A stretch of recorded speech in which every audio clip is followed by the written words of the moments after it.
Hello, I'm Lenna Kast of the J.P. Weaver Company. And this afternoon we're going to be covering the techniques of gold leafing as they apply to ornament. As many of you have looked at gold leafing and heard about it, you'll hear all kinds of stories as to this is the right way, this is the only way. The techniques that I'm going to be showing you are the ones that have been handed down to me from the founders of our company, and they date back to the early 1800s in England. I'm going to show you the techniques using the Deutsch metal or the Dutch metal, which is assimilated gold. It is not real gold. To me, using Dutch metal is the only practical way of doing gold leafing today. If you use the real gold, it becomes inordinately expensive and cost prohibitive for most jobs. In my opinion, if you use the Dutch metal correctly, you cannot tell the difference in the end results between the Dutch metal and the actual real gold. I'm going to talk a little bit later on about bronzing powders and other gilding techniques, but let's start off with the most beautiful form of gilding as it is available today, and that's using, in my opinion, Dutch metal.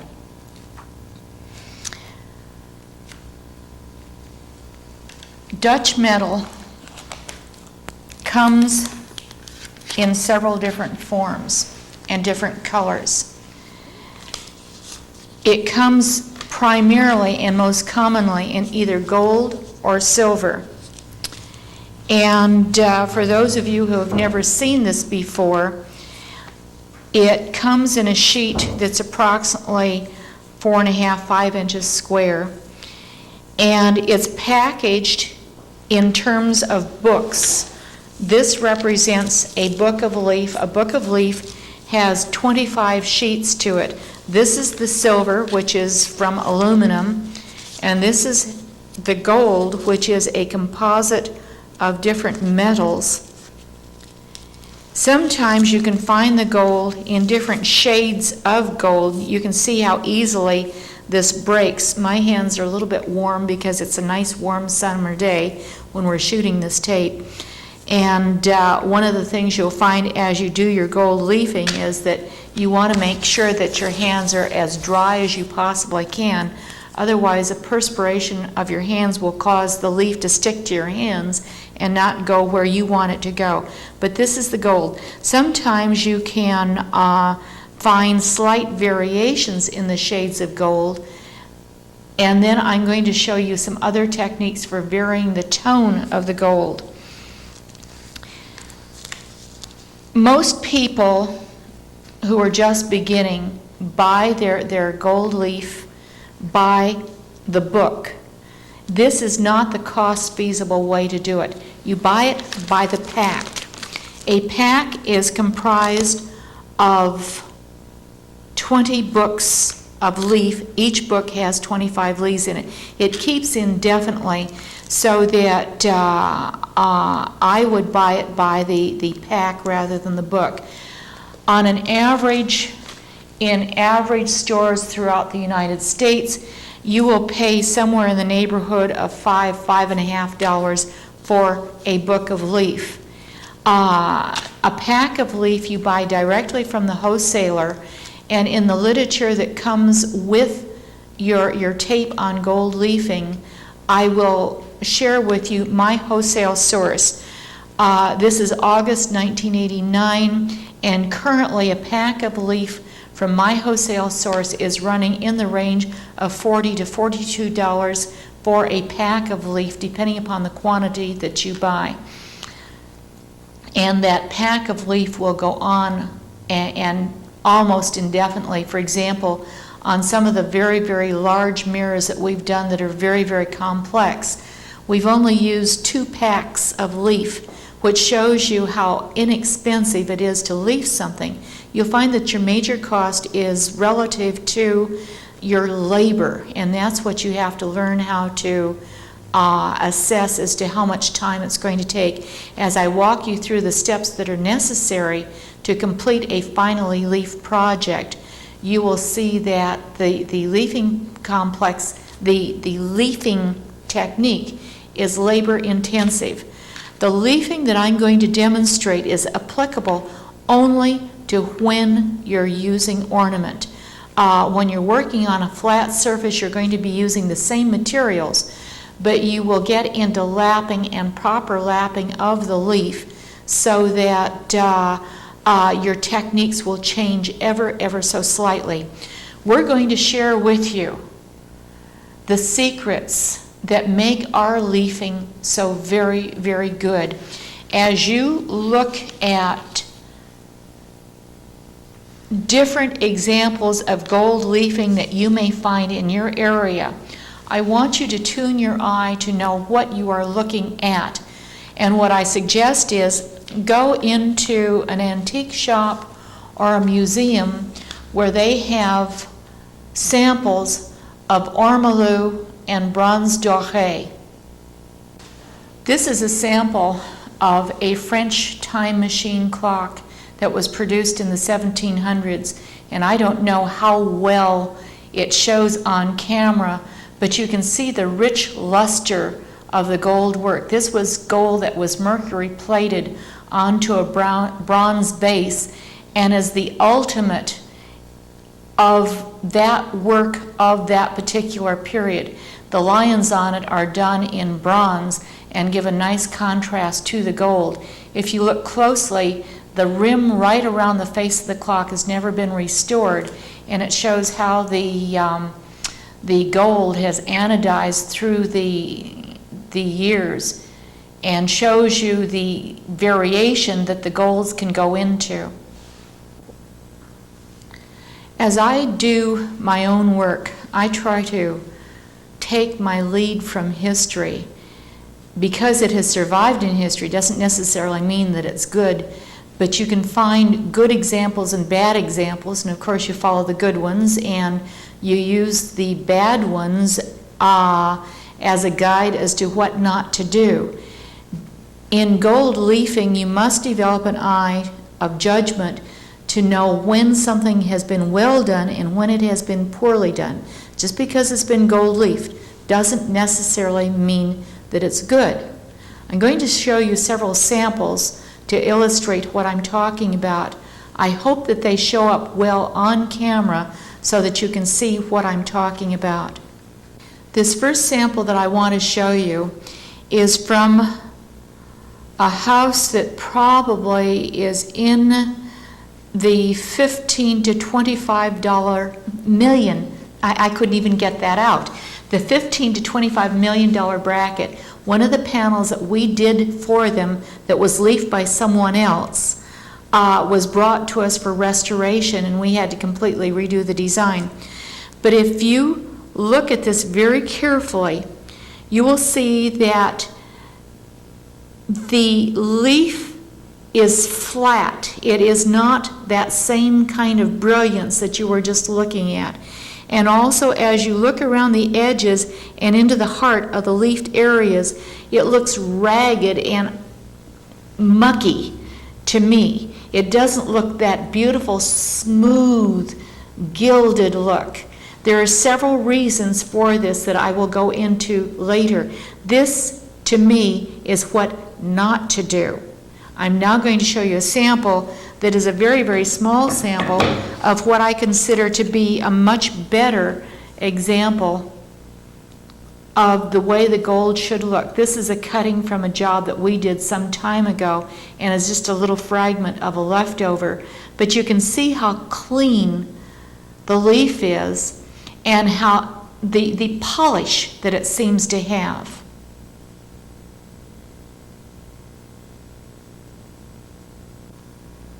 This is a sample of our bird molding that has gilding on it. You can compare it to the same molding that you see in the background behind me that has a totally different finish on it. You can see the opulence that the gilding lends to the piece and how it changes completely the character of the design. My own personal philosophy on coloring and the use of gilding is that the gilding carries the thread of the design for you and leads your eye to the areas of the design that you want to become a stronger part. Then in this particular design you see the coloring, the hand coloring tipping, which we cover in our tape that is developed or devoted to my coloring techniques. But you can observe how brilliant the leaf on this is, and also how clean it is. It looks like the original bronze doré look. And this is with no more than probably $1.50 worth of gold leaf and a little bit of time and knowing exactly what you're doing. This sample is a much more tarnished down version, and to create this we used a combination of spray paints, just conventional spray paints out of a spray can, but then tipped it back with bronzing powder. Bronzing powder is a material that you put into a varnish or a lacquer or a water-based material to make your gold paint. And it is a much more brilliant form than what you will conventionally see. But you can see how the patina looks kind of old and dull and really closely approximates that inner ring that you saw on the clock. The shades of bronze come in many, many different colors and can be ordered through Crescent Bronze. This material will also be available to you in the jacket of your tape to tell you where you can secure more information about this particular product. But you can see the dozens of colors that they offer to me, this is a technique that I use as a supplement. Most of the work that I do is using the actual gold leaf because that is my preference. It is the top of the line, it is the most brilliant, and it gives you the best results. This gives you excellent results, but you use it in a different way, and as you begin to play with some of these materials, you will find that you will come to your own conclusions as to what technique you want to use when and where. You may want to grab a cup of coffee now and just sit back and relax, because now I'm going to go into how do you actually do it. What are the secrets? What are what makes this leaf brilliant, and what makes the difference between the good and the bad? The most important thing that you have to do is your preparation. Your preparation consists of the undercoat. If you hear people tell you about gesso, that you gesso on top of the ornament to form the base for leafing, those people have not done good leafing on ornament. The gesso only fills up your lines of your carving and makes a mess of your ornament. This is popular during the period of the 1950s and 60s, where we were going into a modern period. But if you want to emulate the quality and the character, if we use Versailles as our criteria for our work, they did not use gesso on top of their ornament. The technique that we use, as I mentioned earlier, is a very, very old one.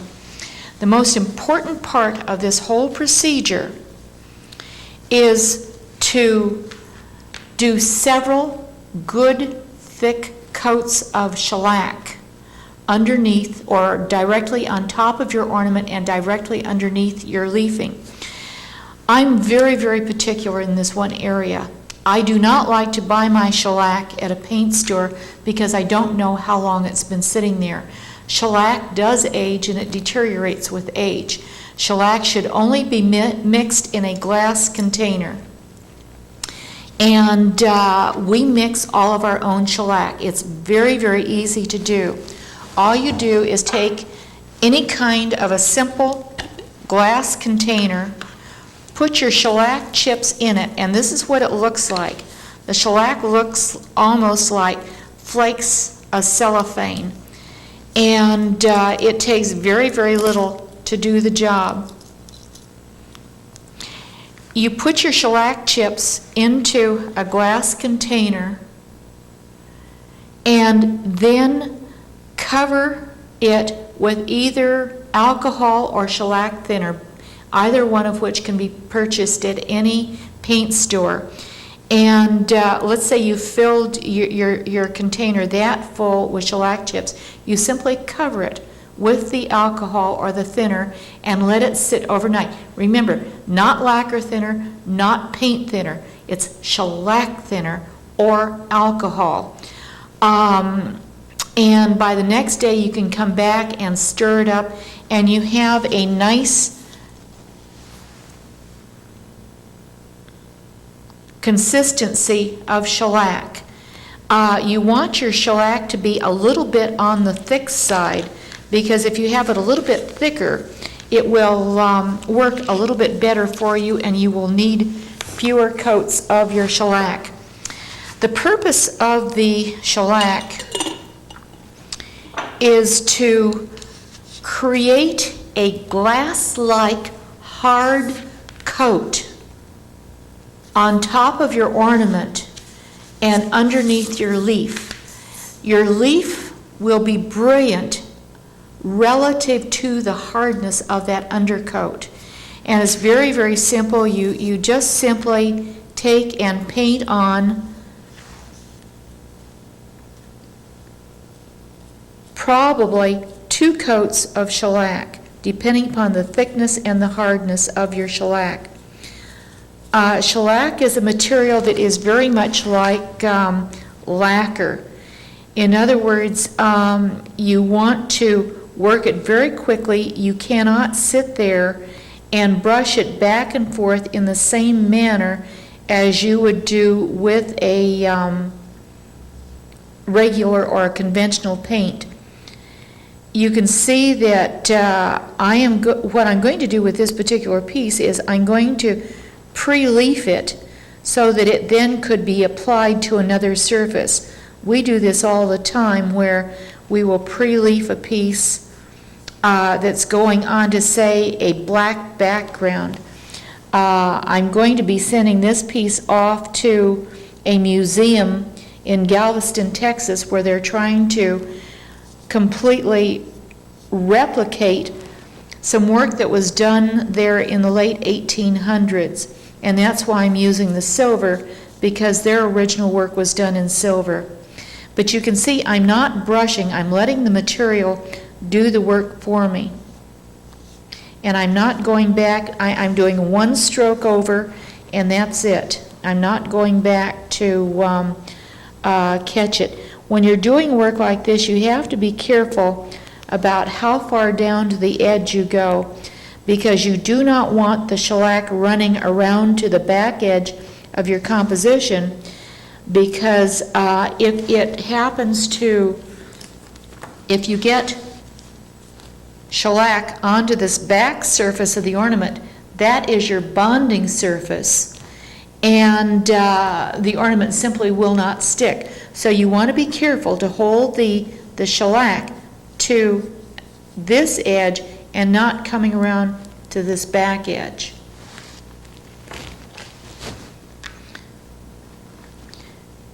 What we like to do is your ornament will arrive on cardboards like the one you see here.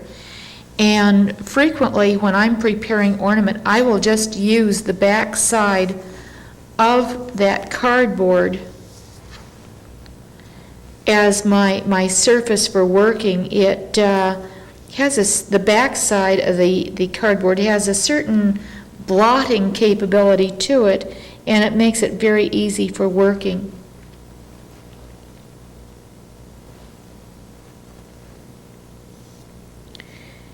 The more patience you have in doing even an extra coat of shellac, the more you're ensuring the quality, the ultimate quality of your leafing.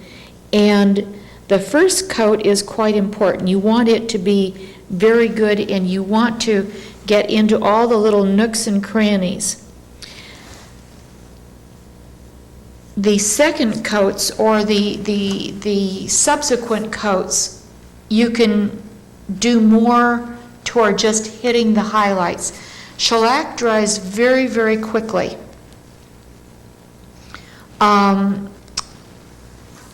So that you're pretty safe in allowing somewhere in the range of perhaps a half an hour, maybe 45 minutes, depending upon your temperature and climate of your own particular region.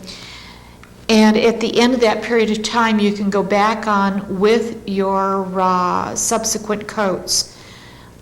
As I said, the more you can build up this glass-like undercoating, the better it is for your project. I was very, very pleased. At one of our seminars, we had a gentleman here from New York who had studied gilding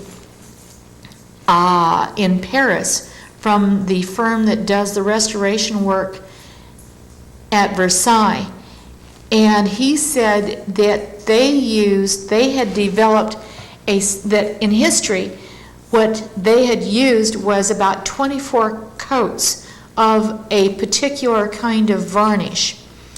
And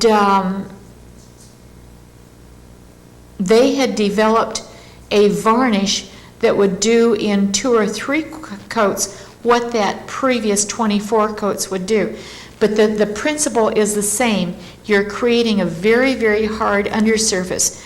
I prefer the shellac because shellac dries to a harder finish than most varnishes do.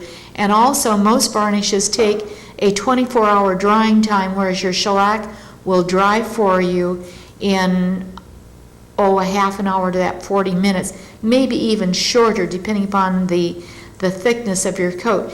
But one of the things that you must remember about anything that involves paints is do not rush it. Don't rush your project, because the minute you try to do it while it's still the slightest bit tacky, you will ruin all the work that you put into it thus far.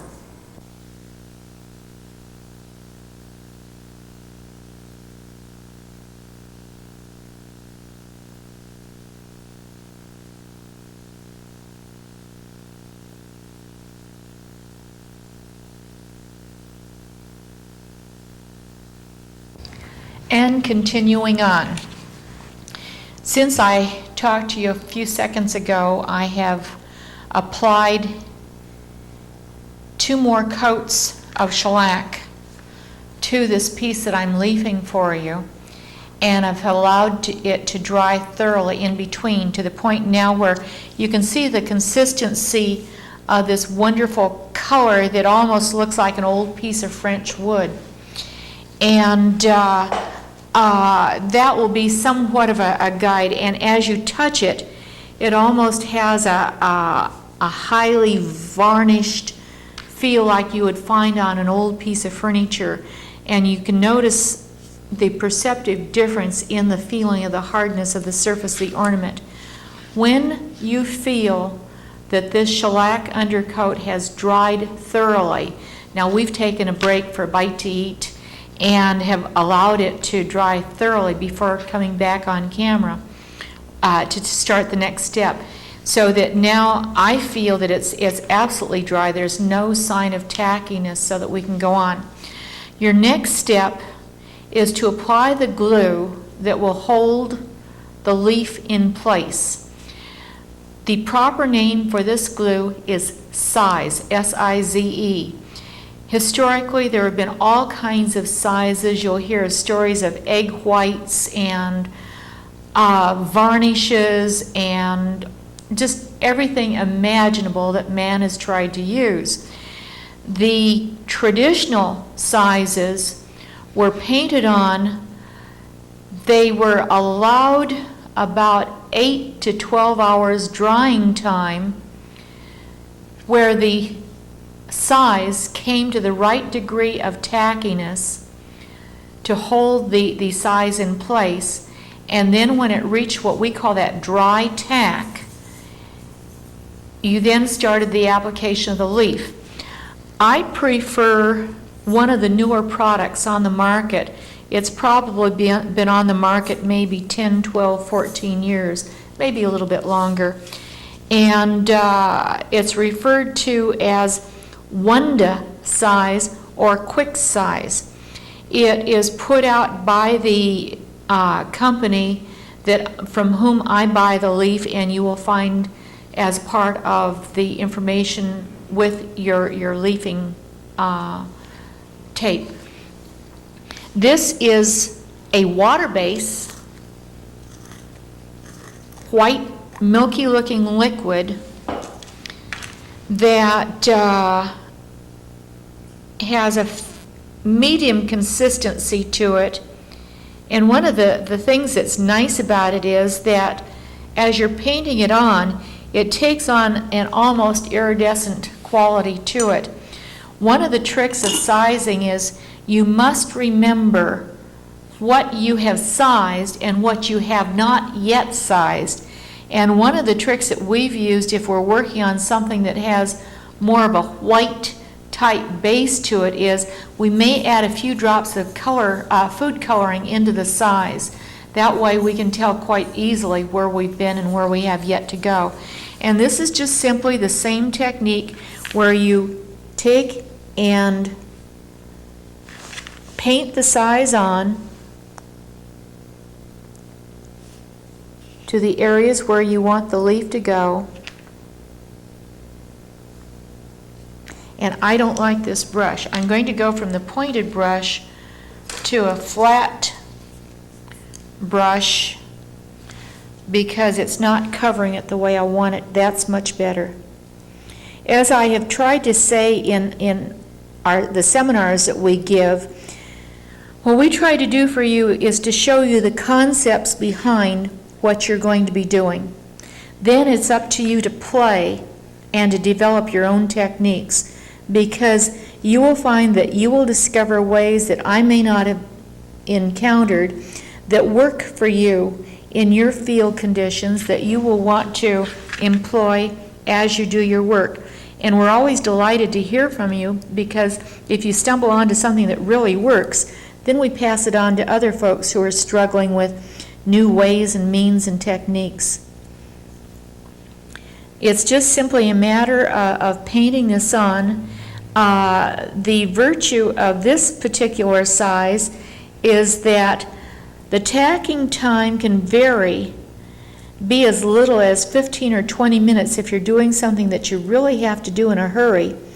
Or if I'm doing something that where I have the option of time, I really prefer to size it one day and then go back and leaf it the next. Again, these tack times will be somewhat dependent upon your temperature and humidity conditions in your own local area.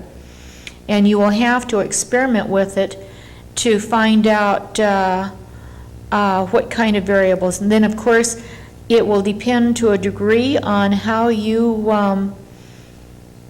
heavily you paint the size on. If you paint on a good, heavy, consistent coat, then you're going to find that it's going to take longer to set up.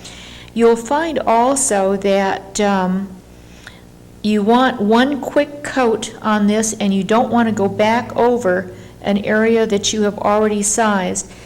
You may find that you have what I call puddling in the recessed areas of your ornament. And one good way to remove that is to simply blot off your brush and put your brush in, and your brush will pick it up like a sponge, the excess material, because of course that excess material is going to stay in those recessed areas, and where the top parts of your ornament may tack faster, the recessed areas will remain wet. And if you try to leaf on top of that wet size, you will have a problem, because as you begin to push your leaf into the ornament, your brush is going to go into that wet area of size, pick up the size, then the leaf is going to stick to your brush. Voila, a mess. This brush is cleaned with water. So you simply have your container of water on the side and put your brushes in that until you have an opportunity to wash them clean. As you can see, it's a very, very simple procedure. The most monotonous part of leafing ornament is getting the size down into all the recessed areas. Most of the time you're going to be going back on top of the leafing with some kind of a glaze or antiquing, so it's not really critical that every single edge of the ornament is covered. About an hour has elapsed now since I last put the size on, and as I touch it quickly, almost like you would touch a hot iron, it feels sticky but not wet. Some people like to tap it with the back like that because they feel that it doesn't leave fingerprints on the surface, but I still prefer this way. As you notice, I am not touching it. I'm tapping it lightly, and it feels very even and very consistent in this tackiness. And this is a critical point. If you try to leaf it when it's too wet, then the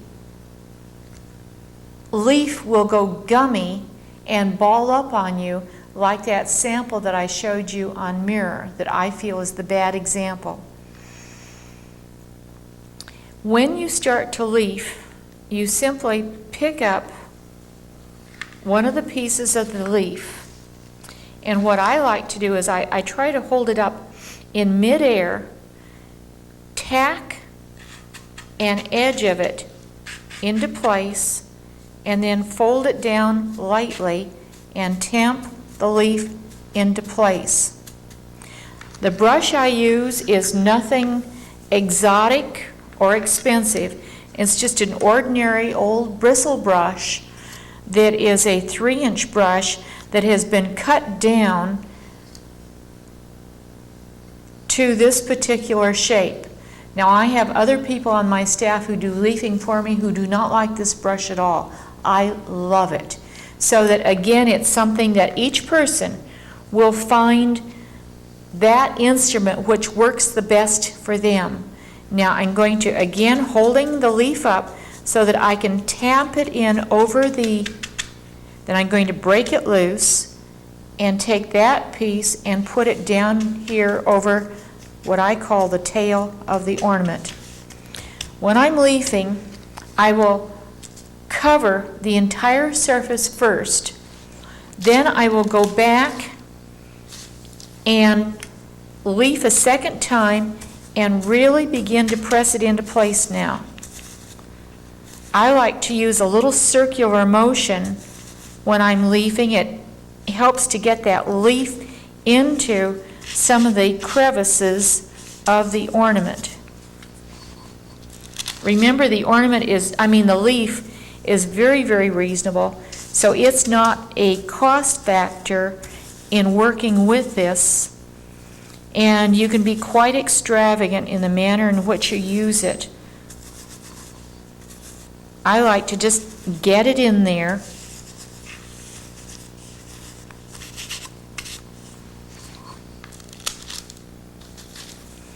And get a good coverage. Now, the leaf is going to stick only where the size is. And if your size is dried up on you, or if you've missed a spot, there's not going to be anything to hold the leaf into place. People have asked me, one of the common questions at the seminar is there a right or a wrong side to the leaf? The answer is no. Either side is perfectly usable.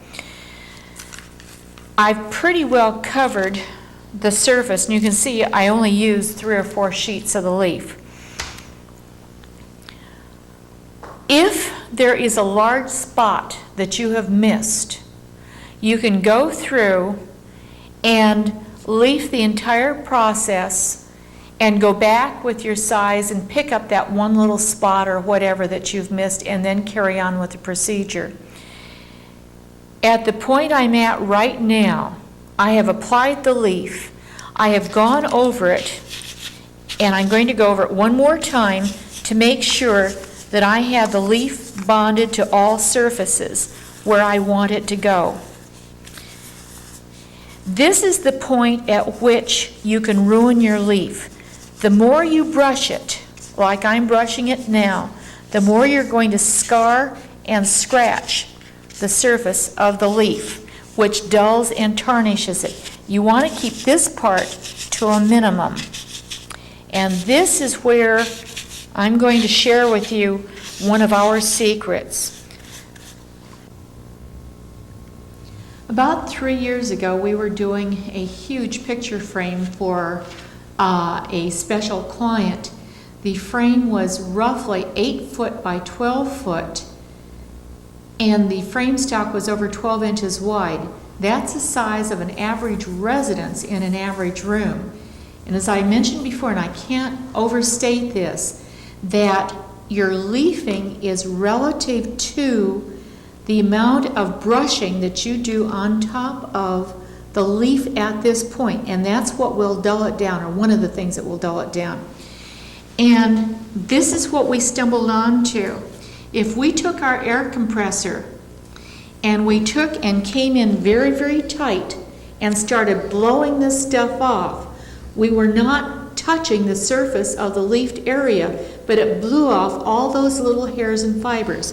If you will look closely, you can see all these little ragtail rough edges. This is fairly smooth, but you can still see all this roughness in here. And to have a nice clean edge, you're going to want to get rid of all of what I call this leaf garbage in here that rests in the recessed areas. Now, what we found was this, and I'm going to show it to you. We've run an air hose into this lovely room of ours so that you can see exactly how this works. If we take and come in very, very tight and blow this off,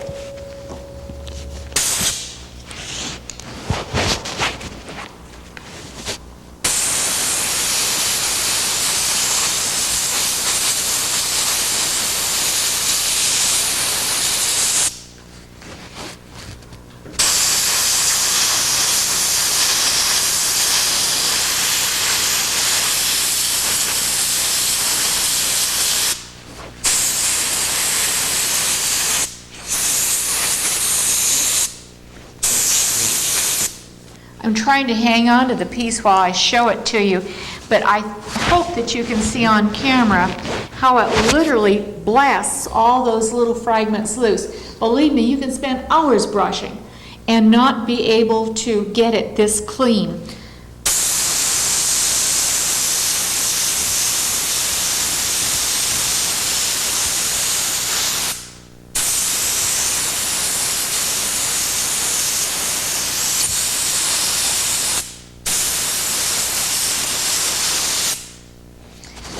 I think that's enough to show you the general idea.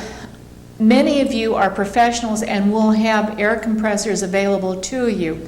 If you're doing just a little tiny bit of leaf, then you'll have to go back to the old-fashioned technique of just taking a small brush, such as something like this, and brush until you're able to get it all free and just keep that brushing to a minimum.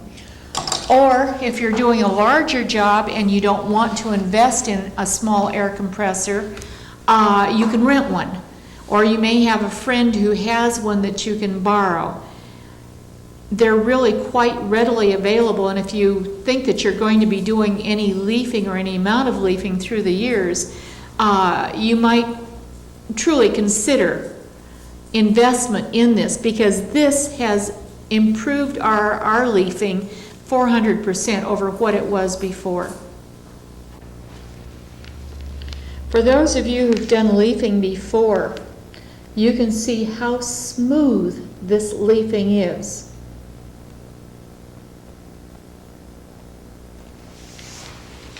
And also, if you've tried to do this before, you know how difficult it is to get leaf this smooth. Usually you have those little tiny ragged edges that you can brush and brush and brush, and they never will come smooth. The old timers used to use a technique where they would take a cake of beeswax and they would hold the beeswax in one hand. They would take their brush and rub it over the beeswax and then rub it over the ornament, and that would tend to help to cut these little tiny fragments loose. But I feel that that dulls the leaf, and there's no sense in going to all this trouble if you're going to end up with something that looks like gold paint or silver paint. You might as well just start with gold and silver paint. Now, earlier I said that there were techniques for changing the shade of gold that you produce. One of the very, very old techniques that they use for that pale lemon gold is they would start with silver, and then they would give it a light coat of orange shellac, which takes it into those pale gold tones. That is one of the finishes that is available to you. Now, whenever you're using the Dutch metal or the composition leaf, you must seal that surface from two standpoints: from the standpoint of wear and also from the standpoint of oxidation. Your gold will begin to turn on you and will oxidize and flat out to a very, very dull, flat finish that looks like, again, gold paint. However, if you will take your shellac, again, that same orange shellac, and you will give one light coat as a sealer on top, it will seal the Dutch metal or your composition leaf so that it will not change color on you. I hope you can pick up the subtlety of this color because it's really quite lovely.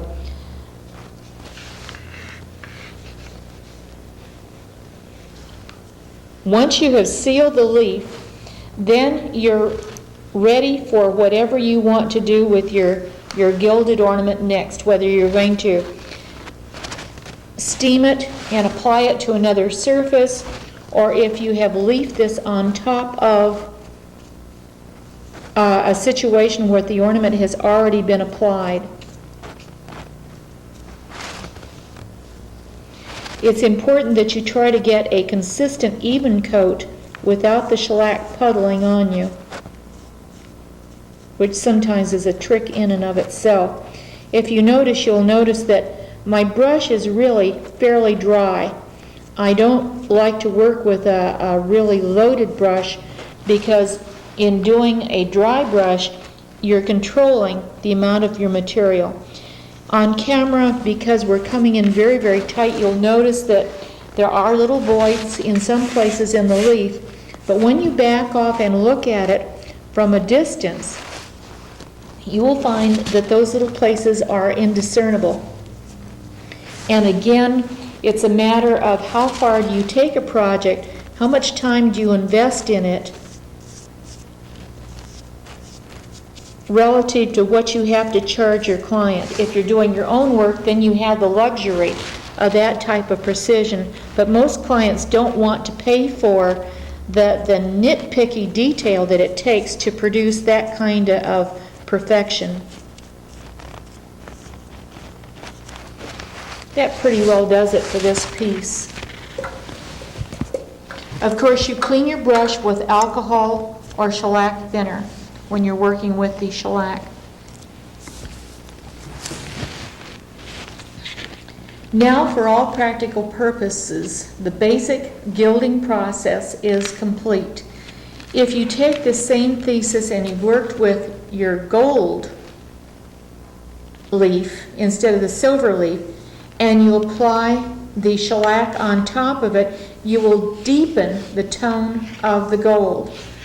Again, my personal philosophy is that the gilding becomes part of your color, finish, and design. We're going to show you one or two samples toward the end of the tape that demonstrate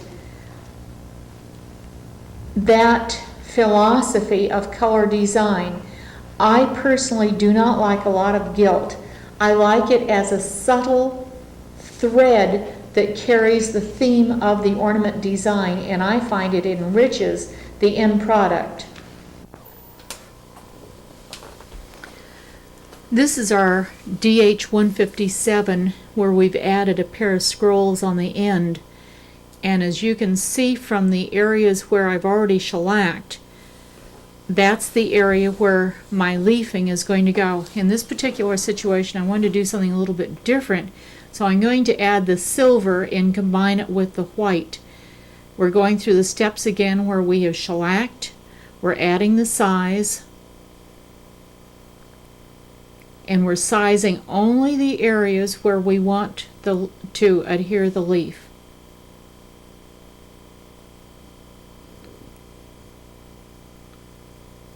Sometimes you have to kind of touch lightly to see where you have sized and where you may have omitted or forgotten something.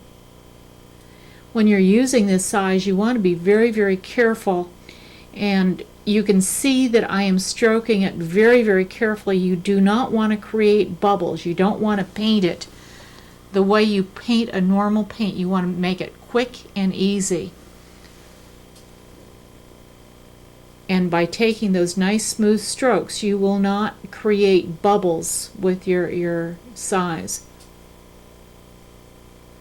I found in my work that regardless of the instructions that come from the company about the tacking time for the size, that I get the best results when I size one day and go back and leaf on the subsequent day. It lets the size come to a more uniform tack time, and any puddling in the recessed areas tends to dry out better for you. Now, of course, your leaf is going to adhere itself only where you have put the size.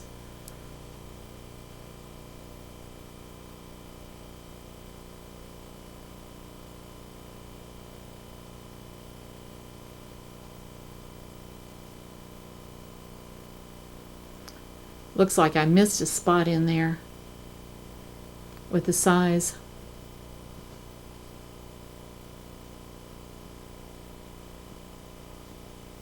If you remember, you cover it quickly, or you cover the entire project with your leaf before you go back and begin to fill in the little gaps and pieces.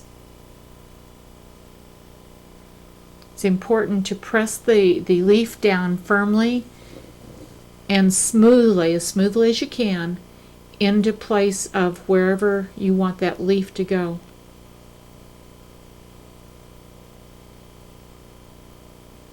Let your brush do your work for you.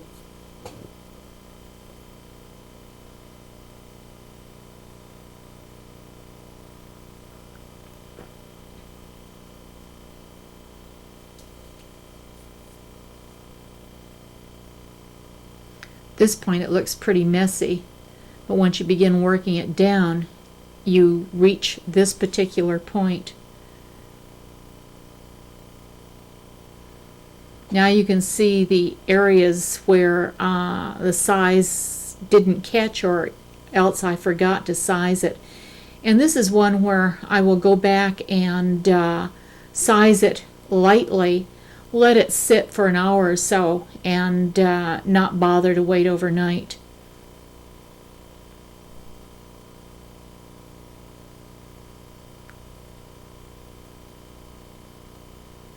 You can see that before I do this, I've worked the leaf down pretty smoothly. I've gone and blown off the major part of the project with the air hose.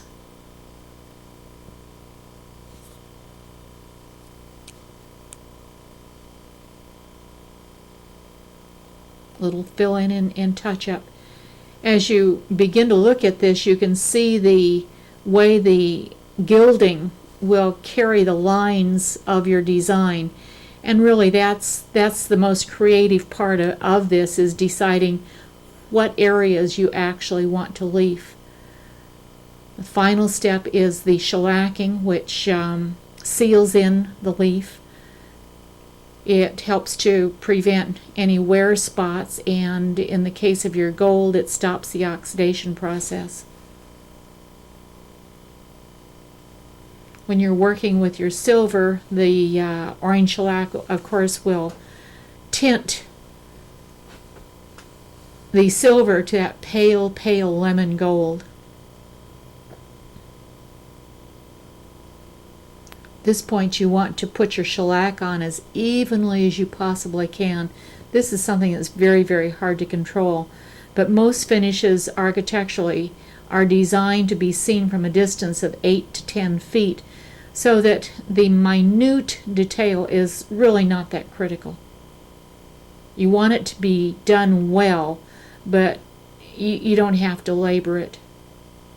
Sometimes you get a little too much shellac that runs down into the area, and what I do is I dry off my brush, as I did there on the wrapping paper, so that my brush acts like a sponge to pick up the excess material.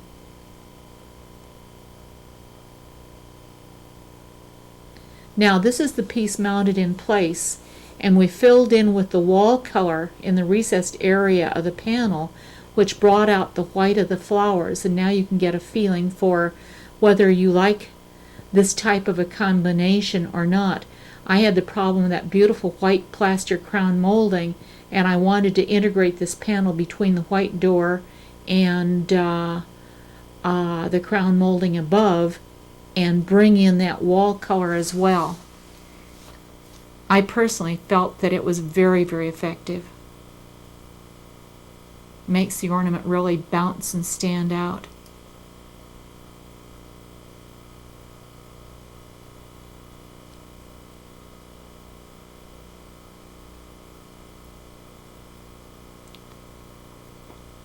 The brackets on the end of the panel help to tie the whole design together.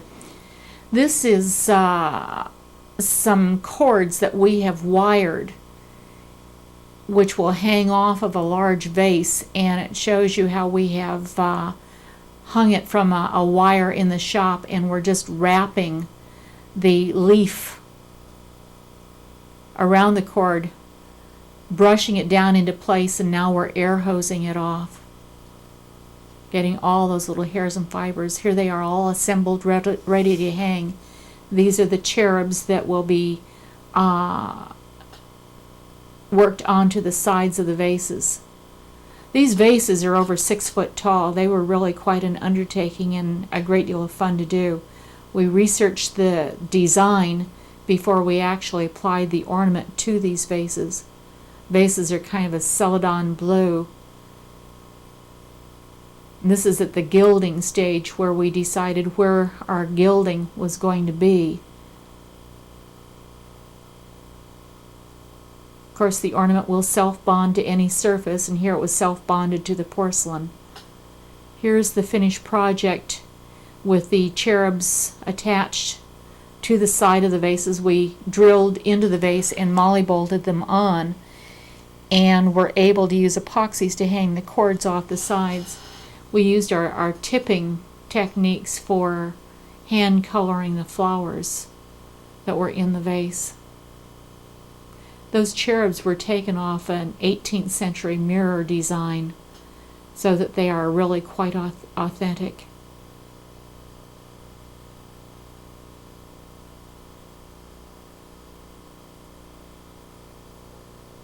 Shows you the scope of what you can do with the ornament combined with your imagination on color and gilding.